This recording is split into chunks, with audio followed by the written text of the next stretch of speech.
민주당 대선 주자들의 잇따른 사퇴가 이 내부 갈등의 불씨가 되고 있습니다. 마치 여태까지 후보에 대한 모든 득표를 무효로 하는 것으로 과잉 해석하고 결선 투표제를 사실상 무력화하는 것입니다. 이것은 민주당답지 않습니다. 투표자들을 그렇게 모시면 안 되죠.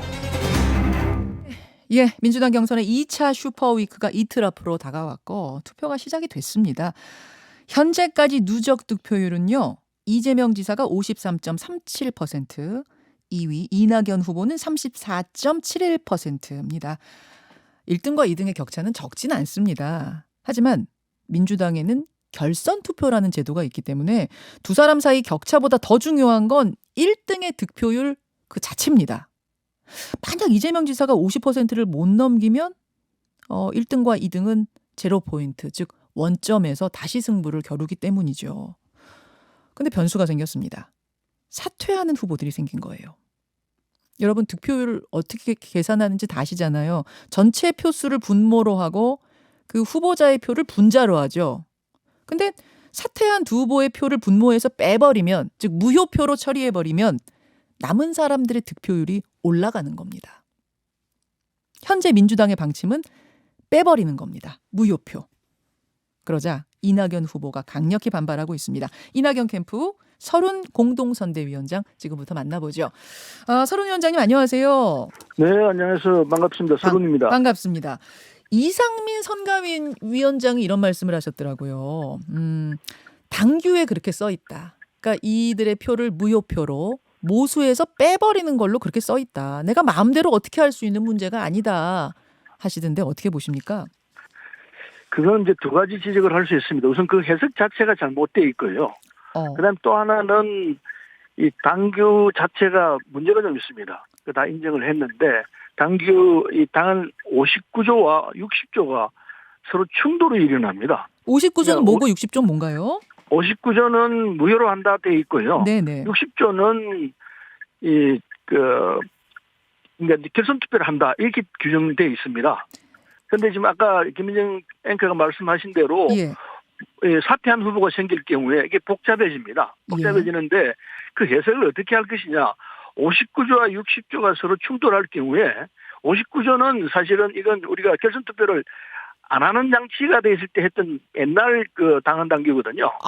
근데 60조를 새로 만들었습니다. 결선 투표 간다는 하도록, 그거를 예. 결선 투표를 하도록 다 결정을 하고 그게 따른 이제 장치를 한 게 60조인데 이게 59조와 60조가 자세히 보면 이게 서로 충돌하는 부분이 생겨가지고 지금 이런 문제가 생겼습니다. 그게 하나 있고 그다음에 그 전에 59조만 가지고 해석을 하더라도 충분히 이 상황을 바로잡을 수 있는 상황이 있는데도 불구하고 당 지도부가 그걸 제대로 해석을 안 했던 부분이 하나 있습니다. 그 두 가지를 지적했는데 그래서 어쨌든 결론은 59조와 60조가 충돌되는 상황에서 뭐 신법 우선 원칙이 있지 않습니까? 예. 옛날 법과 이제 새로 만든 법이 충돌할 경우에는 국법은 택하지 않고 신법을 택한다는 게 신법 우선 원칙 아닙니까? 상식인데 그 원칙으로 보더라도 59조와 60조가 서로 충돌할 경우 60조 조항을 존중해서 해야 되는데 지금 그 조건만 보더라도 당에서 지금 하고 있는 이 결정 자체는 잘못된 거죠. 이를테면은 아까 제가 말씀하신 대로 분모가 분모 숫자가 줄어들도록 만들면은 47% 받은 분이 사실은 51% 받은 걸로 계산될 수 있습니다. 예. 그건 잘못된 거죠. 그래서 그거는 47% 받은 분은 다른 상황이 있으면은 당연히 결선 투표를 해야 되는데 그 결선 투표 않고 바로 51%가 되어버리니까 이 계산법은 잘못된 것이다. 따라서 이것은 바꿔야 된다. 지도부가 바른 선택을 해야 되는데 선택을 지금 잘못한 것이다. 그걸 지적한 겁니다. 그런 해석이신 거군요. 그러니까 59조 그렇죠. 구법과 60조 예. 신법 사이에 충돌이 있다 이 말씀이신데 근데 이제 이재명 캠프에서는 그걸 충돌로 보기 어렵다. 이렇게 해석을 할 수도 있을 것 같아요. 선관위에서도 지금 그런 해석을 하고 있는데 즉 아니 그게 아니고요. 예. 최고위에서 이렇게 얘기했습니다. 그래서 충돌한다. 충돌하는데 근데 지금 현실 조건에서 이 경선이 진행되는 과정이기 때문에 현실적으로 이게 고치기가 쉽지 않다. 그렇게 얘기합니다. 최고위에서는 충돌이란 것까지는 그럼 이재명 캠프가 인정을 했다고요? 인정하죠. 그래서 궁예지책으로 뭐라고 그러냐면 앞으로 후보들이 사퇴 안 하면 좋겠다. 사퇴 안 하기를 권유한다. 예. 이렇게 만들어 놓았어요. 최고의 결정이. 예. 이 말이 안 되는 소리죠. 후보 사퇴하고 안 하고는 후보의 본인의 판단인데 그걸 뭐 권유한다고 해서 될 일입니까? 그런 규정이 세상에 어디 있겠습니까? 알겠습니다. 그 자체가 옹색하다는 걸 얘기하는 거죠. 지금 이제 이낙연 캠프에서는 당무위에 이 당규 다시 좀 해석해달라 요구하신 상태네요. 그렇습니다. 지금 당규에 이 얘기를 했는데 예. 유권에서는 이 당무집행 최고결기구가 당무위원회입니다. 예. 여기서 이제 결정하도록 되어 있는데 이 상황이 대통령 후보를 뽑는 일입니다. 네. 그래서 이게 실제 당락이 바뀔 수 있는 이런 상황이 있는 조건이기 때문에 이건 엄청나게 중요합니다. 우리는 정당은 기본적으로 권력을 지기 위해서 하는 건데 그런데 이 가장 결정적인 대통령 후보 선거에서 이런 문제가 생긴다면은 이건 모든 걸 다 중지하고 당무회를 소집해서 이 결정부터 해놓고 하는 게 순서가 맞죠. 그런데 이게 시간이 있니 없니 이렇게 얘기를 하는데 그럼 스톱 시켜놓고 이 당무회의를 소집해서 이 결정부터 하고 그리고 설자를 진행하는 것이 맞죠. 아, 경선 일정이 너무 빠듯해가지고 당무위 열 수 있겠느냐 뭐 이런 얘기도 나오는데 진짜 중요한 건 당무위부터다 그 말씀이신 거예요. 그렇죠. 네. 당연하죠. 이거 엄청난 후보를 결정하는 문제인데 후보 결정 자체가 지금 잘못될 수 있는 소지를 갖고 있는 사안이면은 예. 이걸 바로잡는 일을 하고 그리고 그 다음부터 진행하는 게 맞죠. 아니 이거를 경선 시작하기 전에 좀 정리했었어야 되는 건 아닌가 그 생각이 들어요. 그걸 몰랐습니다. 아무도 몰랐고, 몰랐던 건가요? 예, 몰랐습니다. 상황이 닥쳐보니까 이런 상황이 생겼기 때문에 지금이라도 상황을 수습하는 것이 필요하죠. 이게 지도부가 할 일이죠.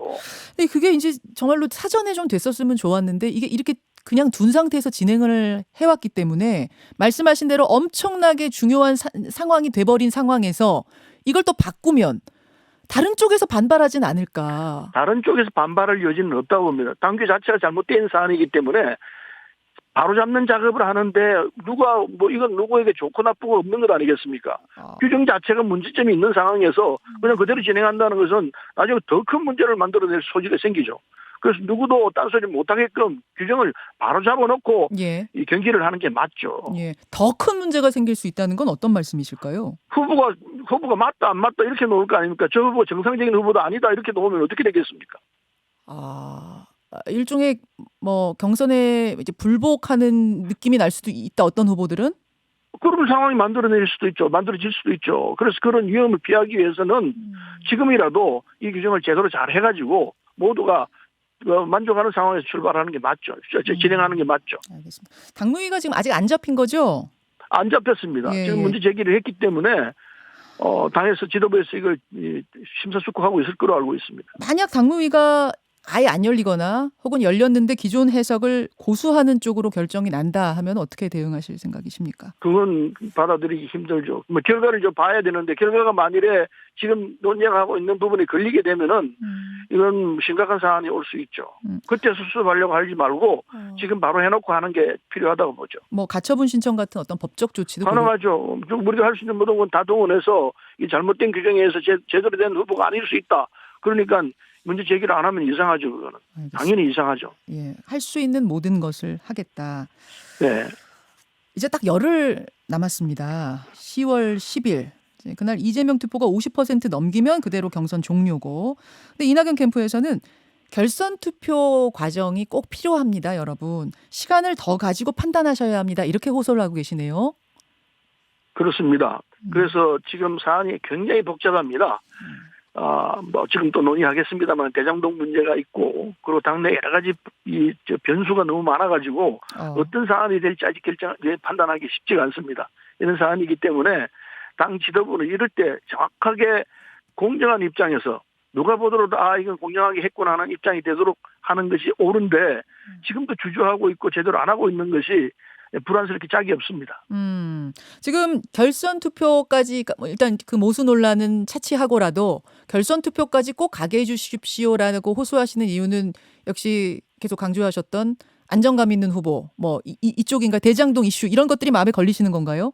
그렇습니다. 지금 누가 보더라도 우리 이재명 후보와 이낙연 후보는 대비가 됩니다. 지금 이 사안에 휩쓸려 있는 부분은 이재명 후보가 되고 우리는 뭐 초연한 입장에서 말 그대로 문제 하나 날 수가 없는 상황이 있는데 이 부분에 대해서 우리 유권자들이 우리 당원들이 이걸 정확히 보지 못하고 있는 것 아닌가 그런 입장에서 우리가 호소를 하고 있는 것이죠. 문제를 정확히 보자. 민주당이 이길 수 있는 길이 있는데 왜 그 길을 마다하고 질 것이 뻔한 길로 가려고 하느냐 이걸 호소하는 거죠. 예. 그 부분이 이번 그 경선 토론회에서도 굉장히 이슈가 됐었어요. 근데 이제 이 추미애 네. 후보나 뭐 이재명 후보 이분들은 왜 내부에서 이렇게 뭐 내부 총질 비슷하게 내부를 향해서 공격하시냐? 왜 국민의힘의 프레임을 가지고 공격하시냐? 이렇게 말씀하시는데요. 그게 국민의힘 프레임이든 어떤 프레임이든 간에 문제를 드러내는 건 틀림없는 사실입니다. 문제가 있다면 그걸 제거하고 해결하고 가야 되는 것이 우리의 선거 전략의 제1호라고 생각합니다. 문제가 있는데도 덮어놓고 가서 본선에 가서 깨지겠다. 이건 어리석은 판단이죠. 문제가 있으면 다 드러내놓고 그 문제를 보고 그리고 우리 당원과 국민들이 선택을 해야 이게 본선에서 제대로 된 대책이 되는 거이지. 문제가 있다가 뻔히 알면서 덮어놓고 본선 가서 보자. 본선 가서 깨지는 게 뻔한데 그게 대책이 되겠습니까? 그건 어리석기 짝이 없는 짓이죠. 덮어놓고 본선 가면 깨지는 게 뻔합니까? 저는 그렇게 봅니다. 왜냐하면요. 본선에서는 모든 걸 다 까발리고 있을 거라고 생각합니다. 어쩌면은 본선 가기 전에 지금 검찰에서 이 문제를 대응하고 있기 때문에 네. 그전엔 문제가 드러날지도 모르겠습니다. 그러나 어쨌든 우리가 지금 직감으로 느끼고 있는 것은 이 문제가 심각한 건 틀림없다. 많은 국민들, 우리 당원들도 그걸 알고 있을 겁니다. 그래서 그런 문제가 터질 수 있는 가능성이 엄청나게 높아가고 있는데 그걸 선택할 것이냐. 그걸 선택한다는 건 그냥 위험천만이다. 이건 폭탄을 그냥 안고 들어가는 거나 마찬가지다. 이 얘기를 할 수밖에 없죠. 예. 상황이 지금 그렇게 돌아가고 있지 않습니까? 자, 지금 사실 이제 팩트로 드러난 것은 곽상도 의원 아들이 화천대유의 퇴직하면서 50억 원 받았다. 이제 요 사실이 가장 큰 팩트로 드러난 건데, 그래서 이제 이재명 지사는 이건 국민의힘 게이트다 이렇게 얘기를 하고 있거든요. 네. 뭐 좀 복잡해요. 사안이 등장인물도 복잡하고. 오선 중진 서른 의원 보시기에는 이 대장동 이슈의 본질은 뭐라고 생각하세요? 우선 곽상도 의원 아들이 50억을 받았다라는 이야기는 말이 안 되는 소리죠. 이건 한마디로 잘라서 말하면은 곽상도 의원에게 뭔가 입막음하기 위한 뭐 돈일설 거라 저는 개인적으로 그렇게 생각합니다. 따라서 이건 무조건 하고 사퇴해야 합니다. 의원직 사퇴. 예, 제명하겠다고 나서서 얘기를 했습니다만은 우리 이낙연 캠프에 있는 의원들이 다 모여가지고 곽상도 의원을 제명해야 한다. 그걸 공개적으로 표했습니다. 예. 제명하기 전에 본인이 사퇴하는 것이 우리가 맞고 아무 수사에 적극적으로 응해야 합니다. 뭐 어쩔 수 없습니다. 그거는. 그래서 다른 얘기는 다 뭐 거짓이고요. 그래서 이거는 그럼 뭐냐? 하나의 곁가지입니다. 본류는 따로 있습니다. 대장동 본류 사업의 한 부분에서 드러난 50억 받았던 사건이고 검찰이 압수수색까지 들어가서 지금 수사를 진행하고 있는 상황이기 때문에 하나하나 드러날 것이라 보고 있습니다. 그래서 이 본류를 그럼 뭐냐? 몸통이 뭐냐? 소위 말해서 몸통이 뭐냐? 네. 몸통은 지금 수사에 들어가 있는 그 사람들입니다. 그 사람들 위에 또 누가 있느냐? 이건 또 두고 봐야 되죠. 지금 이 대장동 사업의 성남도시개발공사가 1,830억만 갖도록 이렇게 구조를 짰습니다. 네. 그 이상은 못 갖도록 만들었습니다. 이게 말이 되는 소리입니까? 그 다음에 이게 나오면 그건 다 민간인들 지금 이익이 되고 있는 사람들이 다 나눠주도록 구조를 짰습니다. 이런 구조를 만드는 말이 되느냐고요. 성남도시개발공사가 책임을 져야죠. 그게 그 위에 또 누가 있느냐? 성남도시개발공사를 사장을 임명하고 그 직원들을 임명한 사람이 누구냐? 그건 시장이죠. 시장이 이 부분에서 자유로울 수 없죠. 그 당시 시장은 이재명 시장 아니었습니까? 예. 이재명 시장이 최소한 배임인지 어떤지 다음에 수사하면 나올 것이고 그 다음에 그 뒤에 또 무슨 비리가 있는지는 수사 과정이 다 나올 겁니다. 우선 이 시점에서 시장이 해야 할 이야기는 자기는 이게 당군 일의 최대 치적이었다 그렇게 얘기를 했습니다. 예. 그게 아니라는 게 먼저에 다 드러났습니다. 그러면은 최근에서 알았던 언제 알았던 그 거짓말인지 아닌지 두고 보면 알겠습니다만은 어쨌든 잘못 알았으면은 그에 대한 사과는 분명히 있어야 합니다. 내가 그때 좀 잘못 알았다. 지금 와서 보니까 문제가 참 많은 거구나. 잘못했다. 진솔하게 국민 앞에 사과부터 하고 문제를 풀어나가는 자세를 가져야 한다고 생각합니다. 그 사과 않고 누구한테 이건 뭐 어디 게이트다. 이렇게 얘기한다는 정말 부끄럽기 짝이 없는 얘기라고 생각합니다. 그래서 지금 먼저 해야 할 일은 차분하게 이 상황을 기획하고 그리고 최종 책임을 져야 할 분인 이재명 시장께서 그 당시 시장이었습니다. 지금 도지사죠. 예. 이재명 지사께서 과거에 했던 잘못에 대해서 내가 그때 잘못 판단했다. 내가 그때 당군 일의 최대 취재기라 말했던 잘못된 얘기다. 지금 와서 보니 그건 내 판단 잘못이다. 따라서 내가 책임이 없다고 할 수 없다. 이렇게 솔직하게 얘기하고 나와야죠. 알겠습니다. 혹시 최소한 그건 필요하다고 봅니다. 혹시 그쪽 캠프로 뭐 제보 같은 게 들어오는 게 있습니까? 우리 캠프로요. 예, 예. 제보들이 있는데 그게 우리가 수사권이 없는 사안이기 때문에 예. 그 일이 다 내놓을 수는 없는 처리죠. 아, 제가 이 질문을 예. 검찰이 지금 압수수색까지 하면서 예. 출금시키고 다 이렇게 하고 있는 처지이기 때문에 네. 우리가 볼 때는 이낙연 대표도 얘기했습니다. 국가 주도로 합수를 만들어서 합동수사본부를 만들어서 하는 것이 훨씬 효율성이 있을 것이라고 생각하는데 지금 이게 기호 시세거든요. 검찰이나 경찰이 수사를 하고 있는 과정이기 때문에 네네. 지금 이거를 주관해서 또 틀을 바꿔가지고 하게 되면은 이건 또 비효율적일지도 모르겠습니다. 그러나 지금이라도 지금 합수본 얘기를 계속 말씀하고 계시는데요. 이상민 네, 선관위원장은 물론 개인 의견입니다만 그분 네. 개인 의견으로 어차피 검경이 수사해도 또 미진하다는 얘기가 나올 거다. 그래서 특검으로 갈 수밖에 없는 상황이 오지 않겠는가. 그러니 민주당이 먼저 특검하자라고 오히려 제안하는 게 낫지 않겠는가 이런 말씀도 하셨어요. 그거는요 문제가 하나 있습니다. 그건 뭐냐면은 네. 지금 대통령 선거를 앞두고 있습니다. 진행되고 있습니다. 각 당마다 경선이 진행되고 있는 과정이기 때문에 이 사안이 대통령 선거에 아주 치명적으로 걸려 있는 문제입니다. 예. 따라서 이 문제는 빨리 수사를 해서 빨리 결정을 내는 것이 훨씬 더 중요하다 봅니다. 미진하면은 또는 이게 엉터리다 이러면은 그때 특검 가야 합니다. 알겠습니다. 그러나 특검을 하게 되면은 네. 시간이 너무 많이 걸립니다. 특검법도 통과시켜야 되고 특임관서도 만들어야 되고 이런 과정 등등이 엄청나게 예. 시간이 걸리기 때문에 예. 실제로 수사가 한 달 이상 걸립니다. 알겠습니다. 여기까지 일단 말씀드려야겠습니다. 서른 위원장님 고맙습니다. 네, 감사합니다.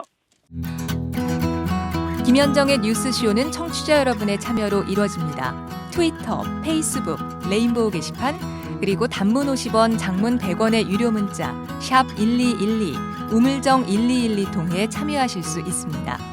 김현정의 뉴스쇼 여러분과 함께 만듭니다.